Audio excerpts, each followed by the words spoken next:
여러분 안녕하십니까? 자, 이제 형법 기출문제 강의를 시작하도록 하겠습니다.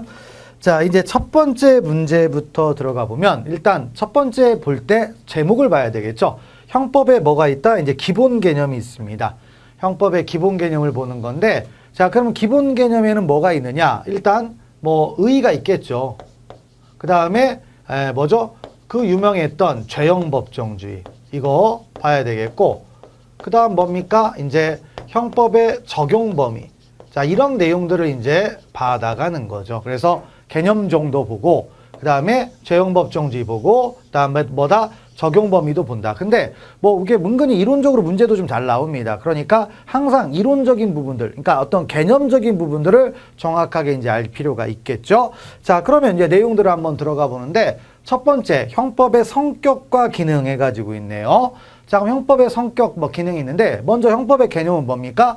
범죄와 형벌이에요. 범죄와 형벌이고, 그러면 형법의 이제 성격, 기능 해가지고 나와 있는데, 일단 말이 어렵죠. 형법은 가언적 규범이다. 이거 가설적이라고 보통 쓰는데, 기출문제가 이렇게 나왔어요. 가설적. 그러니까 가설적이 뭐예요? 자, 뭐뭐 하면 이럴 거야. 이런 거죠. 그러니까 원래 사람을 죽이면 안 되죠. 그런데 사람을 살해하면 사형무기 또는 5년 이상의 징역에 처할 거야. 있죠? 가설적. 있죠? 뭐뭐 하면 이런다라는 거죠.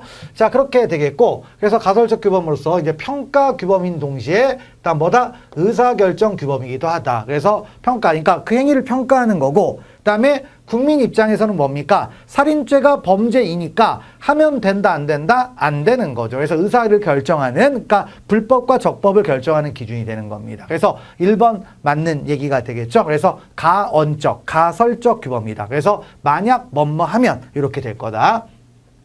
다음에 형법은 뭐예요? 실체법이죠. 그래서 우리가 이제 구별할 게 형사소송법이죠. 형사소송법은 뭡니까? 절차법이 되는 거죠.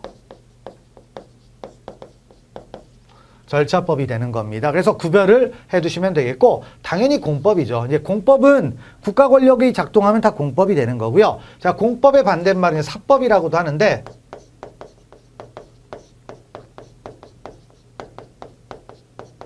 이렇게 쓰는 거죠. 공사 이렇게 구분하는데, 사법은 뭐가 있다? 이제 민법이 대표적인 거죠. 뭐 민법이나 상법 이런 것이 될 수가 있겠죠. 그래서 공법, 상법 이런 말들, 그러니까 아주 기본적인 용어인데 평소에 여러분들이 이건 이제 안 할 수밖에 없는 거죠. 나와요, 시험에. 이렇게 나오고 있다. 알아두시면 되겠고, 그다음에 세 번째로 가보면 형법은 수사기관과 재판기관의 중거법이라는 점에서 행정법임과 동시에 사법법에 해당한다 있는데, 행정법은 아닙니다. 행정법은 이제 국가와 국민 간의 어떤 그 권력 관계를 따지는 거고, 형법은 뭐예요? 범죄와 형벌이다 보니까 범죄는 뭐예요? 수사기관하고 재판기관이 범죄가 되는지 안 되는지를 판단하는 거잖아요. 그렇기 때문에 행정법적인 성격은 갖고 있지 않습니다. 그냥 재판규범이 되니까 바로 이게 재판규범이라는 거죠. 그래서 행정법은 아니다. 이런 말이 되겠고요. 넘어가시면 되겠죠. 그래서 일단 3번이 답이 되는데 그 개념도 한번 잘 보시면 되겠고, 그 다음에 이제 형법에는 뭐가 있다? 이제 기능이 있죠. 잠깐 이제 또 넘어가서. 자, 일단 보시면 우리가 형법의 기능이라는 게 있습니다. 그러니까 중간중간에 이제 이렇게 넘어갈 때 당황하지 마세요. 전자칠판 할 때 이렇게 하는 겁니다.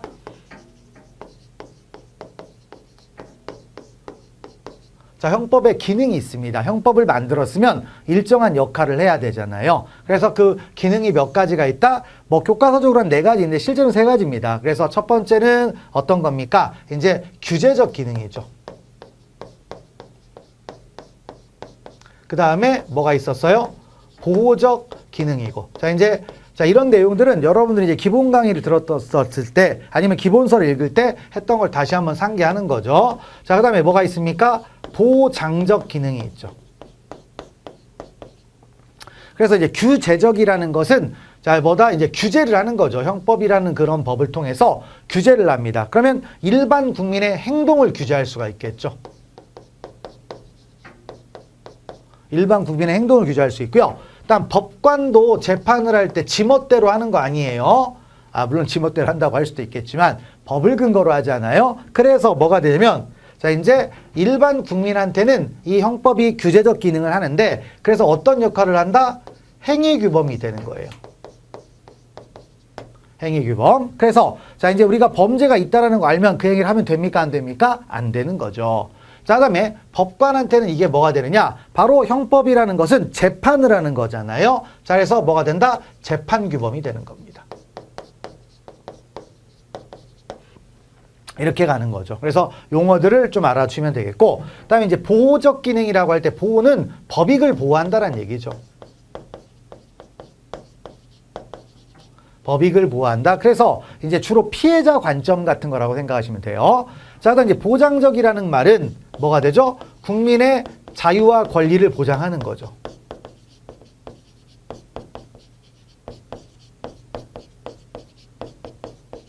자, 뭐 하는 거다? 국민의 자유와 권리를 보장합니다. 이 말은 어떤 의미예요? 보장한다라는 얘기는, 그러니까 여기에 형법에 나와 있지 않은 것들은 범죄가 아닌 거죠. 그러니까 뭐다? 여기에 써져 있지 않으면 무조건 다 할 수 있는 거죠. 그래서 국민의 자유와 권리를 보장하는 겁니다. 그래서 여기서 이제 뭐가 등장해요? 바로 그 유명한 죄형 법정주의가 여기서 오는 거죠. 이렇게 나오는 거죠. 자, 그런 걸 알아주시면 되겠고, 그 다음에 이렇게 이 두 가지는, 자, 이제 이건 피해자 쪽의 관점일 가능성이 크고요. 이쪽은 피해 고인 쪽의 관점일 가능성이 크기 때문에 어느 한쪽을 강조 안 했다. 이건 상호 반비례 관계에 있습니다. 그러니까 보호적 기능을 강조해버리면 보장적 기능이 후퇴하는 거고, 그 다음에 보장적 기능을 강조하면 보호적 기능이 후퇴하는 겁니다. 그래서 그거를 알아두고요. 그래서 이제 반비례입니다. 자, 정비례하면 틀리겠죠.